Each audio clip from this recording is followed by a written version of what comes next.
Bien, hermanos, Señor les bendiga. Es un placer poder saludarles nuevamente y poder, ¿no es cierto?, expresar todo nuestro sentir en esta mañana a cada uno de los hermanos que están ahí presentes. Estamos, hermanos, a la luz de las Escrituras en un nuevo estudio de la palabra del Señor. Bienvenidos también a la gente de Facebook. Que Dios bendiga también sus vidas.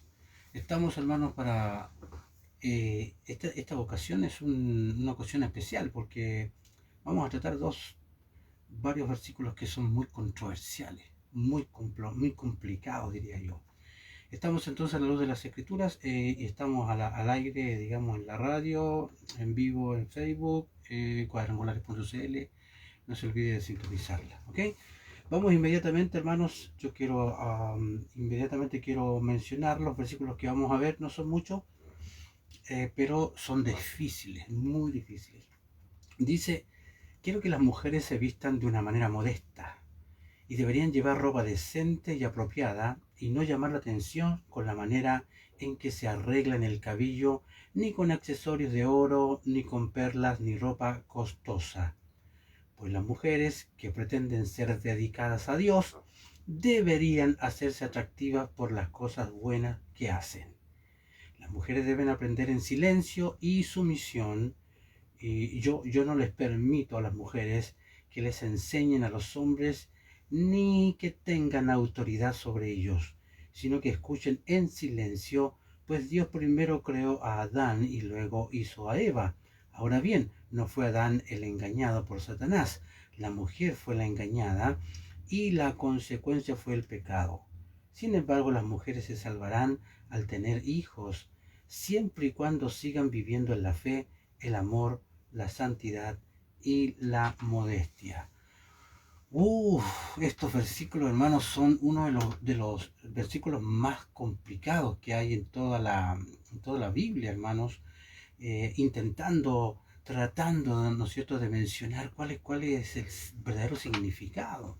Pero voy a tratar de explicarle algunas cosas y más que bien algunas posturas que tienen algunos escritores, porque tampoco es factible, digamos, tampoco es posible, ¿no es cierto?, poder tener una posición tan dura, digamos, tan crítica y tan fija, digamos. De hecho, la Iglesia Cuadrangular, hermanos, siempre ha creído en el ministerio de la mujer, no hay duda de eso, siempre ha creído en eso, así que por lo tanto, pero aquí vamos a ver algunos detallitos, ¿ya? Primero, hermanos, lo primero que debemos aquí ver, hermanos, que hay que analizar siempre los contextos históricos. Cuando analizamos una palabra hay que ver dónde estaba escrito, qué sé yo, por qué fue escrito, y vemos que los escritos surgen netamente por lo que hay al alrededor, ¿no es cierto?, por toda la historia. De hecho, hermanos, primero vemos que fue escrito con un trasfondo judío, primero que nada. Ninguna nación le dio un lugar más enorme, más grande a las mujeres en el hogar y en las cosas familiares ya que los judíos. Pero oficialmente la posición de una mujer era muy baja. De hecho, la ley judía, ella no era una persona, sino una cosa. Estaba enteramente a disposición de su padre o de su marido. Se le prohibió aprender la ley. Instruir a una mujer en la ley era arrojar perlas delante de los cerdos. Imagínense, estoy hablando de esa época. Las mujeres no participaban en el servicio de la sinagoga, estaban encerrados, hermano, en una sección de la sinagoga o en una galería donde no se les podía ver. Entonces, un hombre vino a la sinagoga para aprender, pero a lo sumo llegó a una mujer a escuchar. O sea, prácticamente estaban casi afuera, ¿no? Eh, de hecho, en la sinagoga los miembros de la congregación leyeron la lección de las escrituras, pero no por mujeres, nunca, nunca, porque eso había disminuido el honor, fíjate, el honor de la congregación. Estaba absolutamente prohibido que una mujer enseñara en una escuela, por ejemplo, y puede que ni siquiera enseñe a los niños más pequeños, pero una mujer estaba exenta de las exigencias declaradas por la ley. No era obligatorio, por ejemplo, para que ella asistiera a las fiestas o a los festivales sagrados. Las mujeres, los esclavos y los niños estaban clasificados más o menos a la misma altura. En la oración matutina judía, un hombre agradeció a Dios que Dios no le hubiera hecho un gentil, ¿cierto? Un esclavo o una mujer, imagínate. Entonces, en los dichos de los padres se cita, hermanos, se cita a un rabino que se llama José ben Joanán, diciendo: abierta de par en par tu casa, a los pobres sean tu casa, y no hables mucho con una mujer, decía. Por eso los sabios han dicho: todo el que habla mucho con una mujer se hace mal a sí mismo y desiste de las obras de la ley. Entonces, hermano, incluso y su fin se hereda en la gehenna, en este caso prácticamente en un basurero, en el infierno. Era terrible la postura que tenían antiguamente contra la mujer. Entonces, de hecho, un rabino muy estricto nunca iba a saludar a una mujer en la calle, para nada, ¿no? Y ni siquiera a su propia esposa, a su madre, a su hermana. Entonces, de la mujer se decía: su trabajo es enviar a los hijos a la sinagoga, ¿sí? Atender los asuntos domésticos y dejar a su marido libre para estudiar en la escuela, ¿ya? Y cuidarle la casa hasta que él regrese. Yo sé que todas ustedes se molestarían mucho por esto, ¿no? Pero estamos hablando del contexto que había en ese entonces, el contexto judío. Ahora voy a ver el contexto griego, el trasfondo griego, que de hecho el origen griego hizo las cosas doblemente más complicadas, muy difíciles. El lugar de la mujer ya en la religión griega era absolutamente bajo también, muy bajo. De hecho, el templo de Afrodita, acuérdese usted, hermano, que estaba en Corintio y tenía 1000 sacerdotisas que eran prostitutas sagradas y todas las noches ejercían su oficio en las calles de la ciudad. Entonces, el templo de Diana, que también era otro, en Éfeso tenía cientos de sacerdotisas llamadas Melisae, que significa abejas, eran como abejas, ¿no? Cuya función era la misma. Entonces, la respetable mujer griega llevaba una vida muy confinada, y vivía en sus propios aposentos a los que no solamente entraba solamente el marido, y ni siquiera aparecía en las comidas, y nunca en ningún momento apareció sola en la calle. Estoy hablando de contexto griego, ¿ya? Y ella nunca fue a ninguna asamblea pública. El hecho es que si una ciudad griega, las mujeres cristianas hubieran tomado para parte activa y hablante de su trabajo, ¿no es cierto?, había sido muy delicado en ese entonces. Entonces, ahora, en cualquier caso, hay muchas cosas que podríamos decir de la mujer, ¿ya? Sin embargo, hermanos, eh, en la vieja historia fue la mujer la que fue creada en segundo lugar, ¿ya? Y quien cayó ante la seducción de la serpiente tentadora. Pero sin embargo fue María en este caso, la madre de Jesús, quien dio a luz y educó a este niño tan precioso. María Magdalena fue la primera en ver al Señor resucitado. Eran 4 mujeres, ¿no es cierto?, las que de todos los discípulos estaban junto a la cruz. Priscila, con su esposo Aquila, fue una maestra valiosa en la iglesia primitiva. ¿Te fijas? Ella fue la que condujo a Apolos al conocimiento de la verdad. Apolo, un tremendo hombre de Dios. Entonces, o Evodia en Síntique. ¿No te acuerdas que a pesar de su pelea, hermanos, eran mujeres que trabajaban en el Evangelio? Aquí y tengo los versículos, ¿no es cierto?, que podrían ser de mucha ayuda. Filipenses 4, capítulo 2. Filipenses 4, versos 2 al 3. Felipe, el evangelista, tenía 4 hijas que eran todas profetizas, hermano. Hechos 21:9. Entonces, las ancianas debían enseñar, según en este caso Tito 2:3. Y Pablo tenía a Loida y a Eunice en un alto honor, estas mujeres, ¿no? Y hay muchos nombres de las mujeres que están en estima, en alto honor. En Romanos, por ejemplo, 16, del 1 al 27, muchas mujeres están incluidas en esto.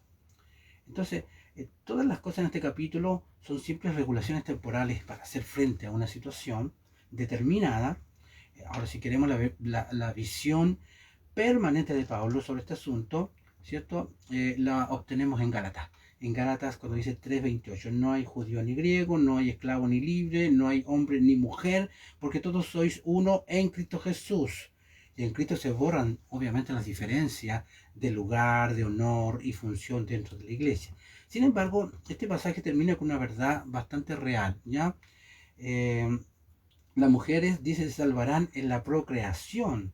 Y aquí hay dos posibles significados. Y aquí empieza el tema de los significados. Es posible que esta sea una referencia al hecho, hermanos, de que María, una mujer, fue la madre de Jesús y que significa que las mujeres serán salvadas. Pero hay varias situaciones allí que no son apropiadas. De hecho, por este acto supremo de tener hijos. Pero ¿qué pasa con las que no tienen hijos? ¿O qué pasa con las que nunca se casaron? ¿Ya? Así que no debemos leer este pasaje como una barrera para el servicio de todas las mujeres dentro de la iglesia, absolutamente. De hecho, se han malinterpretado de una manera extraordinaria estos versículos, ¿ah? Se han muy mal interpretado, ¿ya? Y de hecho, hermanos, debemos leer este pasaje, como dije, sino a la luz del trasfondo judío, a la luz del trasfondo griego, y debemos buscar los puntos de vista permanentes que Pablo, ¿no es cierto?, tenía, en donde él nos dice que las diferencias se borran, ¿ya? Y que los hombres y mujeres y esclavos, libres, judíos, gentiles, son todos elegibles para servir a Cristo, ¿ya? Entonces yo quiero, hermano, irme, ¿no es cierto?, a unos escritores que creo que tienen una opinión muy especial en esto, ¿no? Entonces cuando Pablo dice que desea que, a ver, la primera característica es que los hombres debían levantar las manos santas, y cuando dice de los hombres, no se refiere solo a los hombres. Y esa es la postura habitual de oración, derivada en gran parte por las sinagogas judías, donde los judíos oraban mientras estaban en pie, con los brazos altos, y llevaban a las congregaciones por ese camino. Entonces, todo lo que Pablo está diciendo es que cuando los hombres oran de esa manera, deben haber dos cosas que los caracterizaban. Uno, las manos levantadas deben ser manos santas, ¿cierto? Y en segundo lugar, sus actitudes mutuas, o sea, sin ira, sin contiendas ni peleas, ¿te fijas? Entonces, hermanos, Pablo continúa diciendo también que las mujeres deben orar. Y ahora reconozco, hermano, que no dice sobre las mujeres, no dice que, en este caso, que la redacción real de esta sección sobre las mujeres nos dice que deben orar. Pero esto es parte, en el fondo, del pasaje donde Pablo ya se ocupa de la oración. Él está designando cómo deben orar, cómo deben orar. Entonces aquí deberíamos hablar, hermanos, de que a él le importa, a él, ¿no es cierto?, cuál es la intención del corazón. Eso es lo que hace él, ¿no? Y vemos, hermanos, que, a ver si puedo lograr. Luego vemos, hermanos, que Pablo no está tratando de regular la vestimenta de las mujeres.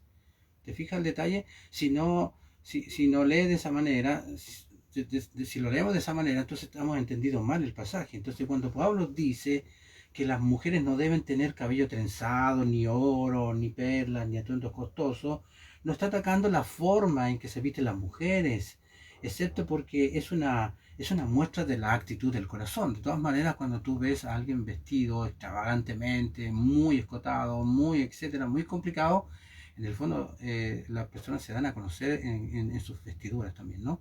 Entonces, pero en este caso, eh, vemos entonces, hermanos, que eh, Pablo a menudo nos da a entender, ¿no es cierto?, que la forma en que nos comportamos lo mostramos también a través de todo lo exterior también, y muestra también cómo está nuestro corazón. Así que si alguna mujer llega con un cabello un peinado de última moda, o el último vestido escotado y las joyas llamativas, obviamente no está tratando de llamar la atención de Dios, sino que ella quiere seguramente llamar la atención de las personas. Eh, y obviamente revela su corazón. Entonces, y de esto está hablando un poco el apóstol. Y vemos, hermanos, que por otro lado algunas mujeres han tomado esta palabra de Pablo tan literalmente que se han ido al otro extremo. Por ejemplo, algunas personas que se visten muy desaliñadamente, no se pintan para nada, las ropas muy feas, aburridas, ¿no? Y seguramente con su cabello apenas arreglado, con un moñito ahí sin ningún lápiz labial, ni un poquito de maquillaje, imaginan eso, ¿no es cierto? Se imaginan algunas damas que así están complaciendo a Dios, pero en realidad todo lo que están haciendo es tratar de llamar la atención también. O sea, en el fondo hay gente que hace eso más bien para verse espiritual, o sea, mujeres espirituales. Pero eso, eh, pero eso es una violación de este principio, tanto como lo sería cualquier vestido llamativo. Digamos. Ninguno de los dos extremos es bueno, ¿no? La idea, ¿cierto? Nosotros nos vestimos adecuadamente, ¿no? De una manera prudente. Pero sí debemos vestirnos de modestia, ¿no es cierto? De dulzura, de todo lo que Pablo está diciendo, háganlo de una manera interna, que su corazón irradie lo que ustedes tienen adentro. Entonces, no es lo que sucede en el exterior lo que impresiona a Dios, sino lo que ocurre en el interior. No se olvide de eso. Entonces, a veces no se puede cambiar el exterior. Ya, a veces no se puede hacer mucho, pero aquí Pablo está enfatizando el hecho de que el impacto de una mujer espiritualmente en una congregación surgirá del hecho, ¿no es cierto?, que su vestimenta transmite que no está buscando atención ni tratando de ser sexy, sino que su vida de buenas obras está siendo respetada por la congregación y tiene una gran influencia entre todos los que están ahí a su alrededor. Entonces, de esta discusión sobre la oración en la iglesia, el tema ahora se vuelve muy naturalmente a la enseñanza pública. O sea, ahí acuérdense que era un tema netamente de cómo se juntaban en el culto público, y háganlo así, oren de esta manera, levanten las manos, no lo hagan hipócritamente. Era todo un cuento de cómo lo hagan cuando se reúnan, ¿no es cierto? Y luego de ahí pasa entonces al tema de la enseñanza pública. Dice entonces que una mujer aprenda en silencio con toda sumisión. No permito que ninguna mujer enseñe o tenga autoridad sobre los hombres. Ella debe guardar silencio, porque Adán fue formado primero, luego Eva, y Adán no fue engañado, pero la mujer fue engañada y se convirtió en transgresora. Estos versículos le afectan y le duele mucho a las mujeres cuando son tomadas literalmente, ¿no? Y aquí está el área de la gran controversia, hermano. Entonces, ¿qué papel puede desempeñar una mujer en un servicio de la iglesia? Ya en su dirección, en su discurso, su enseñanza. Entonces, según esta traducción, las mujeres deberían estar en silencio en la iglesia. ¿Te fijas? Y esta palabra aparece dos veces en este pasaje, que una mujer debe aprender en silencio. El versículo 11, ¿ya? Y que debe guardar silencio, el versículo 12, ¿ya? Y ya hemos visto que esto se ha tomado de una manera muy literal en muchas iglesias, que ni siquiera una dama puede abrir su boca, y literalmente cuando entran, digamos, a un santuario, a un auditorio, etcétera, ¿ya? Pero eso es obviamente una traducción muy extrema y es incorrecta. Entonces, la razón, eh, esta palabra, hermanos, que cuando traducimos esta palabra en silencio o silencioso, aquí aparece también en forma en forma de adjetivo en el versículo 2, donde aquí leemos, ¿no es cierto?, que debemos orar por los reyes y todos los que ocupan altos cargos para que podamos llevar una vida tranquila y pacífica, ¿ya? Entonces, aquí la palabra pacífico es la misma palabra que aquí se traduce como silencioso. O sea, en el fondo le está diciendo a la dama, eh, eh, usted actúe, hágalo, lo que tienen que hacer de una manera pacífica, de una manera tranquila. No piense que están pasándole a llevar. Pero seguramente, ¿no es cierto?, el versículo 2 no significa que podamos llevar una vida de absoluto silencio. Al contrario, claramente significa, hermano, que debemos vivir una vida quieta, reposada, tranquila. Es decir, sin muchas molestias, pero una vida pacífica, ¿no es cierto? Eso es una buena traducción, ¿no? Pero algunos escritores difieren de este tema, ¿ya? Estamos y aquí estamos tratando de ver si podemos dejar la mejor traducción, porque ha sido una pelea de siglos con estos versículos que estoy hablando. Ahora, si miramos la Tesalonicenses, capítulo 3, verso 12, el apóstol usa estas mismas palabras y dice a ciertas personas que eran entrometidas. Les dice, a tales personas mandamos y exhortamos en el Señor Jesucristo que hagan su trabajo en silencio. ¿Te fijas? Entonces, la misma palabra aquí se traduce silenciosa. Pablo no está diciendo a la gente que trabaje en silencio. O sea, que no diga nada, que no hable nada, que no haya ni una palabra. No está diciendo eso, sino que sea pacífico al respecto, que no haga una gran tarea, o sea, que trabaje en privado, sin mucho aviso público. Entonces, cuando leemos esta traducción en ese sentido, todo lo que está Pablo diciendo, que la mujer aprenda de una manera pacífica y sometida, sujeta, digamos, y debe mantenerse, ¿no es cierto?, en esa situación. Entonces, Pablo está hablando realmente, por supuesto, de su actitud en el fondo. Eso es lo que está hablando, de su actitud, tal como lo ha hecho a lo largo de esta sección. El apóstol se ocupa de las actitudes, hermanos, que deben tomar los hombres y las mujeres cuando oran. Entonces las mujeres no deben tener una actitud de agresividad argumentativa, en este caso, o asertividad o insistencia obstinada en salirse con la suya o reconocer su propia opinión. Más bien su actitud debe ser sensata, con paciencia y estar dispuesta a escuchar a los demás. ¿Ya? Entonces, ahora cuando Pablo dice que la mujer aprenda en paz, ¿ya?, con toda sumisión, no quiere decir que las mujeres son siempre o solo son ellas las que tienen que aprender, mientras que los hombres son siempre los que enseñan o los maestros. Estos son entendimientos muy artificiales de este versículo. Más bien quiere decir, hermanos, que cuando las mujeres son aprendices, deben aprender con un espíritu, ¿no es cierto?, quieto, de tranquilidad, al igual que los hombres. Pero las mujeres no siempre son aprendices. Tenemos muchas mujeres bien enseñadas en todas nuestras congregaciones, hermanos, ¿ya? Y de las cuales, ¿no es cierto?, hemos aprendido mucho.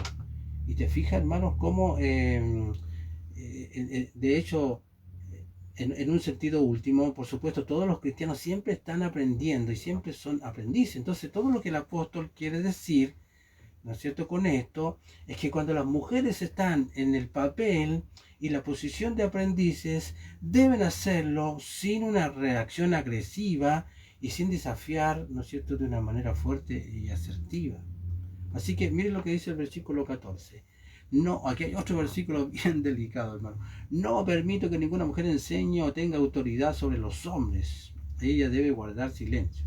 Y aquí hay un argumento procreativo, en este caso de la creación, porque Adán fue formado primero, luego Eva, y Adán no fue engañado, pero la mujer fue engañada y se convirtió en transgresora. Es como un versículo que le quiere dar así duro a la mujer, ¿eh? Pero no es así, hermano. Mire, como ya hemos visto, esta no es una prohibición absoluta contra la enseñanza. Pablo nos dice, no permito que ninguna mujer enseñe en cualquier lugar, en cualquier momento, y a nadie, y punto. No está diciendo eso, ¿ya? Aunque este pasaje se ha interpretado en el sentido en varios sentidos. De hecho, de otros pasajes del Nuevo Testamento, se desprende, hermano, claramente que las mujeres sí enseñaron, De hecho, en su carta a Tito, Pablo les dice a las mujeres mayores que enseñen a las mujeres más jóvenes cómo amar a sus maridos y gobernar a sus hijos. De modo que se esperaba que las mujeres enseñaran, ¿cierto? Además, hay casos en las escrituras donde las mujeres enseñaron a ciertos hombres. Entonces, un caso notable, por ejemplo, fue el caso de Aquila y su esposa Priscila, que llevaron a un lado, ¿no es cierto?, y prácticamente lo discipularon, lo enseñaron a Apolos, el gran elocuente orador de la iglesia primitiva, y lo instruyeron, ¿no es cierto?, mucho más en las doctrinas de Cristo.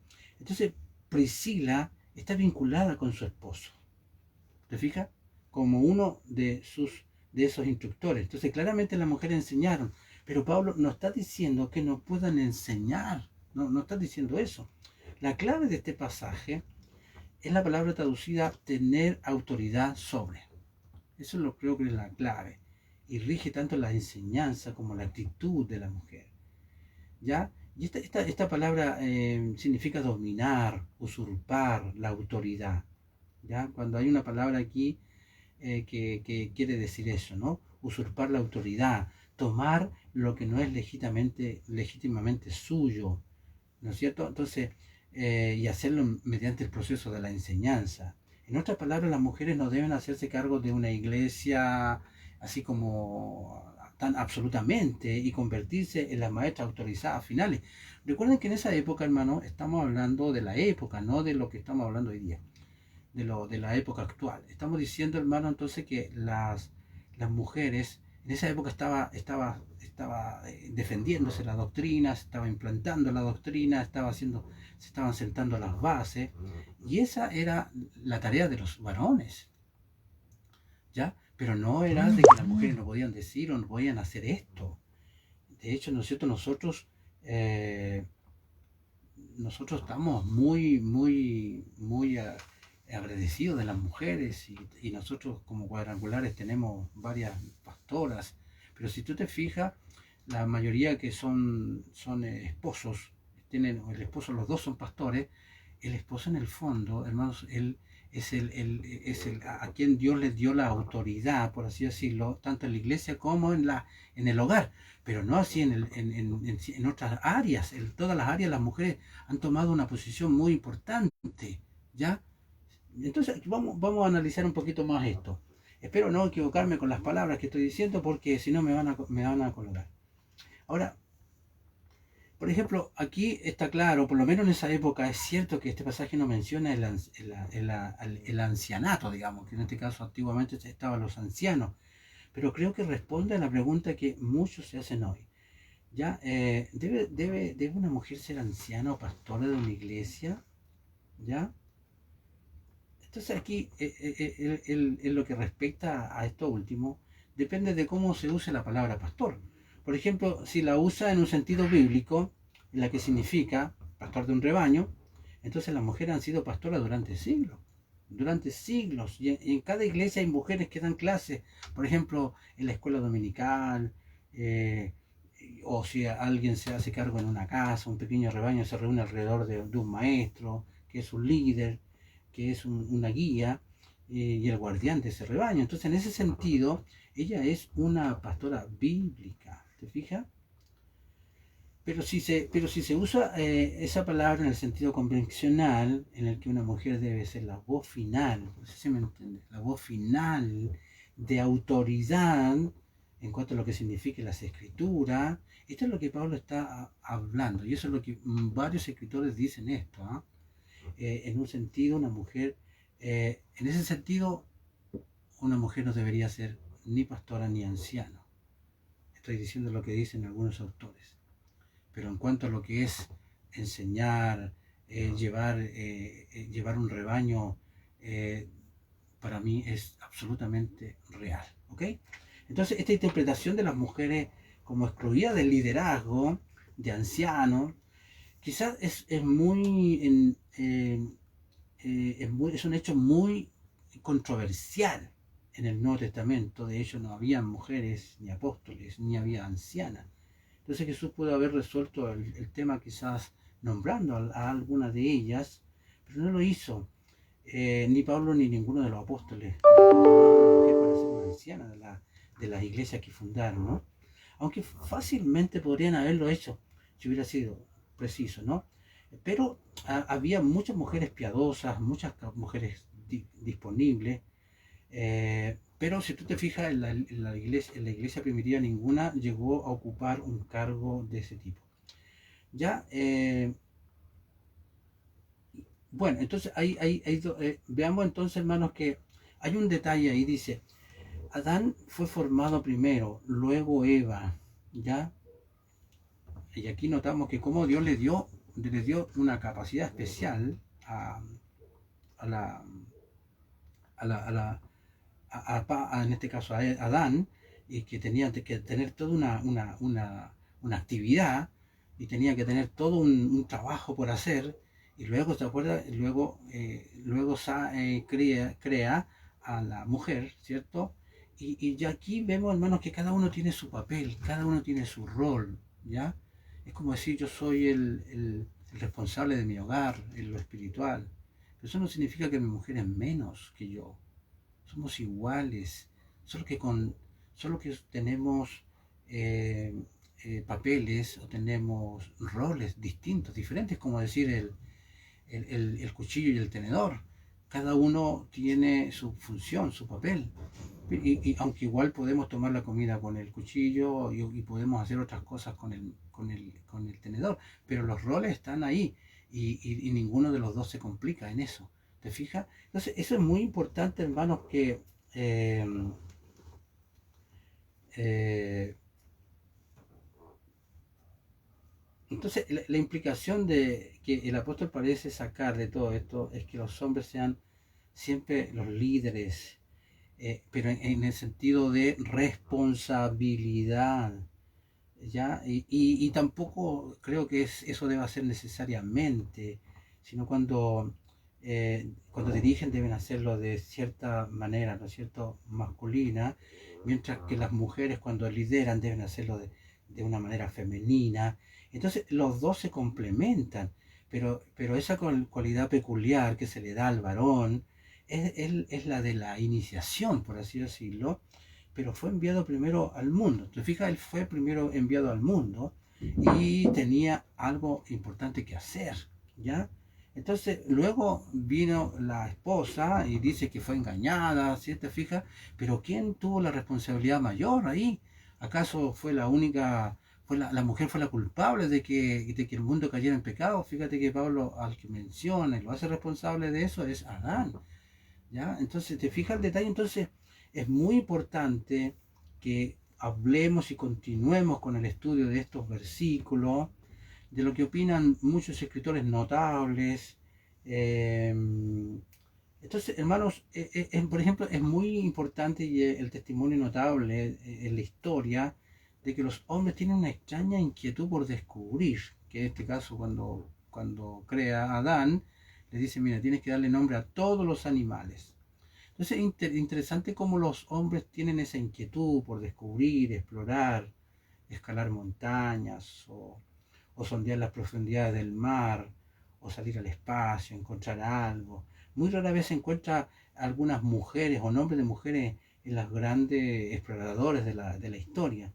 Casi siempre son los hombres que lo hacen, porque esa es su naturaleza, ¿te fijas? Entonces se pueden encontrar ejemplos individuales y ocasionales de mujeres que tienen ganas de explorar, pero en general la naturaleza está en el varón. Y Pablo llevó eso a la iglesia y dice en efecto que en este ámbito del descubrimiento de la investigación de la mente y del pensamiento de Dios y los misterios ocultos de la escritura, el varón es el que va a emprender esa aventura inicial. Y la mujer debe estar ahí para ayudar, para satisfacer, para consolar, para completar. Y las mujeres tienen un papel en esto, pero en el papel fundamental de tomar decisiones, en el ámbito de la teología, digo yo, ¿ya? De la teología, el hombre tiene esa tarea, ¿ya?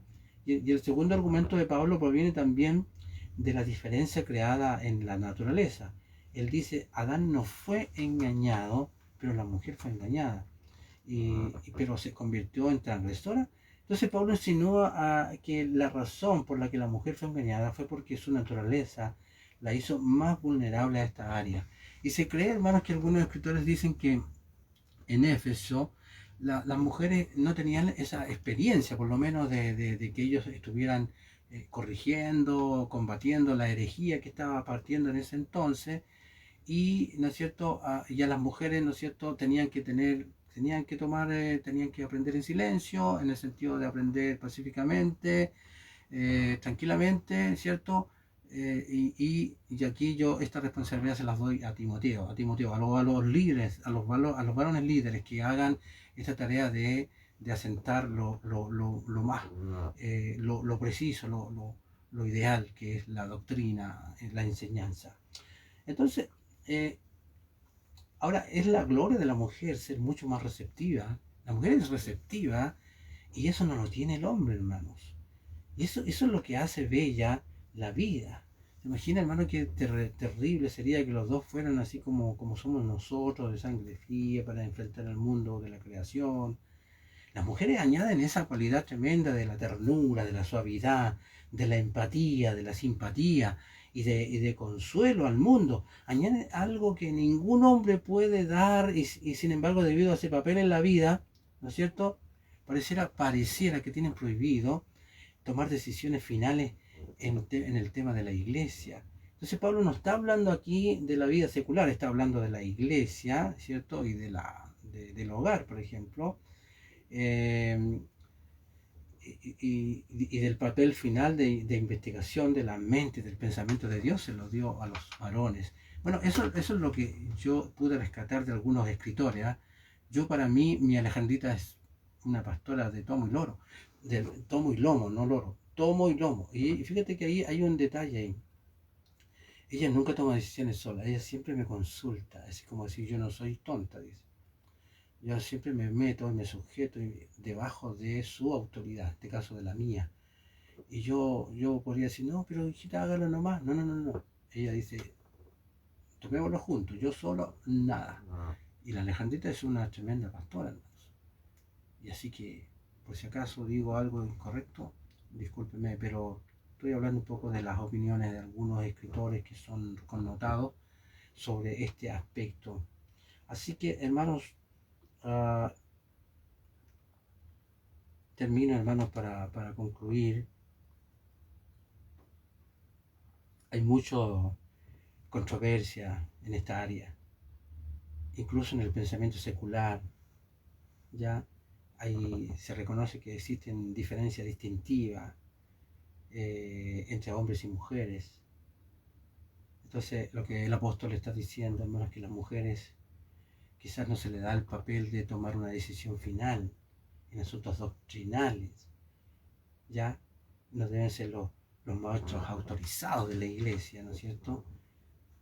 Deben enseñar, sin embargo, deben orar, sin embargo, deben profetizar, sin embargo, ¿cierto?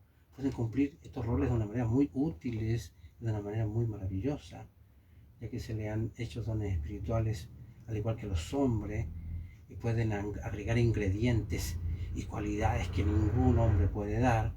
Pero en cuanto a las determinaciones finales de la enseñanza, deben seguramente ser inteligentes y dejar eso en las manos del varón, ¿ya? Porque hoy día lo que estamos haciendo es prácticamente replicar lo que está escrito en la Biblia. Y desde ese punto de vista, pues nosotros tenemos y creemos en la mujer, en su ministerio, ¿ya?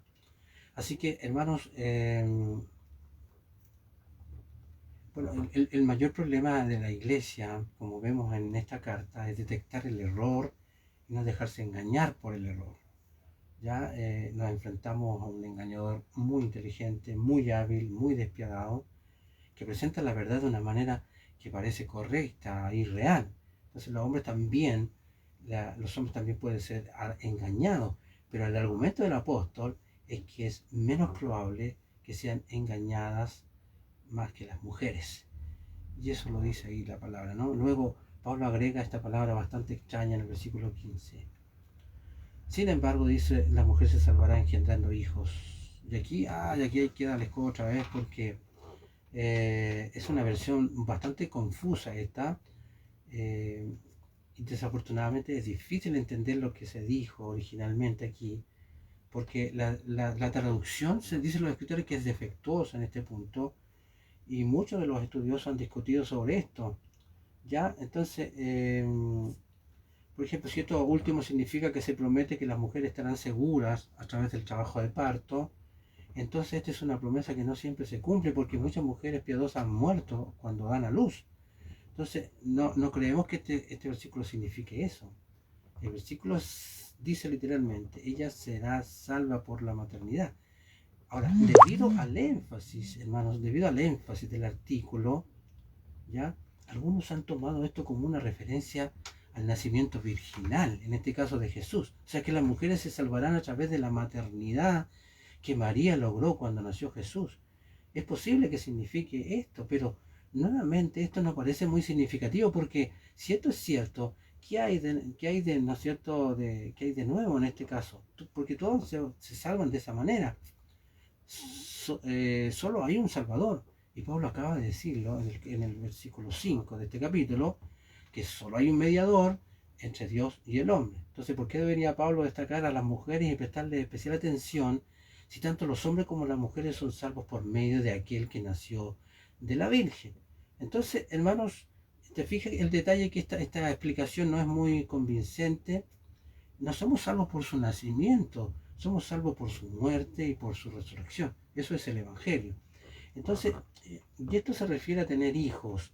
Y por lo que debemos entender es la palabra salva. Ella será salvada, ¿no es cierto?, por tener hijos, dice. Seguramente eso no significa que una mujer se regenere realmente cuando tiene un hijo. No, por ahí no va, ¿te fijas? Podría señalar a muchas mujeres que no están regeneradas porque no tienen hijos. Entonces sus vidas dan un amplio testimonio de ello. Entonces no debemos entender que la palabra salvo se usa en un sentido diferente al habitual aquí. No significa regenerado o nacido de nuevo. Se usa en el sentido en que también se usa más adelante en esta carta sobre el propio Timoteo, en el capítulo 4, el versículo 16, cuando el apóstol dice, ten cuidado a ti mismo, dice, y de tu enseñanza, aférrate a eso, porque al hacerlo te salvarás a ti mismo, tanto a ti mismo como a tus oyentes. Entonces Timoteo no necesitaba ser salvo en el sentido de la regeneración, porque ya estaba regenerado. Sus oyentes tampoco podrían ser regenerados por la obediencia de Timoteo a la fe, porque eso sería salvación por obra. Entonces, eso no puede ser el significado aquí. Entonces, aquí la palabra salvo significa prácticamente cumplido, o sea, encontrar significado, o sea, cuando se usa en el mismo sentido, en esta palabra sobre las mujeres, tiene perfecto sentido, porque Pablo le está diciendo a las mujeres, el papel que Dios les ha dado no es que sean maestros definitivos, me refiero de que tengan que cortar el queque ahí, ¿no? Y autorizados en una iglesia. Pero eso no significa que no puedan encontrar un gran significado como mujeres cristianas. Su significado, su sentido de realización vendrá cuando tengan hijos y ellos continúen en la fe, en el amor y la santidad con modestia. ¿Te fijas? Entonces damos gracias a Dios por todas las mujeres que tienen sus hijos y ellos luchan para que puedan conocer al Señor y puedan ser un aporte importante dentro de la obra. Así que lo interesante es que eso es exactamente lo que dice el texto griego. Aquí dice ellos y no ella. Son los editores los que han puesto la palabra ella en toda parte, en cada versión. El texto griego dice ellos, se refiere a los niños. Entonces es simplemente reconocer que la contribución única de una madre a la vida es prácticamente verterse ella misma y todos sus valores con sus hijos, a fin de que a medida que lleguen a la edad adulta y femenina, toquen la vida y la cambien debido a la influencia útil de su madre. ¿Ya? Como dice el viejo proverbio, la mano que mece la cuna gobierna el mundo. Y eso sigue siendo, porque hoy día todos nosotros hemos tenido madres espectaculares, especiales, que nos han ayudado y han permitido el vivir el Evangelio o el ministerio. ¿Ya? Entonces, así que hermanos, bueno, como dije, no es fácil para mí, hermanos, de hablar de estos versículos, porque podría cometer alguna falta, porque algunos escritores piensan una cosa, los otros escritores piensan otro. Entonces, hermanos, que Dios nos ayude, hermanos, a encontrar lo correcto, lo preciso. Nosotros, como dije, la Iglesia Cuadrangular cree en el ministerio de la mujer, ¿ya? Y como dije, yo veo en la práctica que la mayoría que son casadas, los dos son pastores, siempre el que corta, por así decirlo, el que no, bueno, hay un porcentaje que no, pero siempre es el esposo, ¿no? Y damos gracias a Dios por esas damas, por esas mujeres que se sujetan, porque Dios nos las encargó. Nosotros somos responsables de nuestras espositas, que estén bien, que estén protegidas y guardadas. Amén. Bien, hermanos, un gusto, un placer haber estado con ustedes. Hoy día me pasé un poquito de la cosa, pero creo que valía la pena. Y bueno, si hay algunos comentarios por ahí pueden hacerlo para ver si mejoramos un poco esto. Voy a seguir estudiando esto de esta interpretación de estos versículos que son muy controversiales. Un abrazo entonces a la distancia. Que el Señor bendiga ricamente sus vidas. Amén.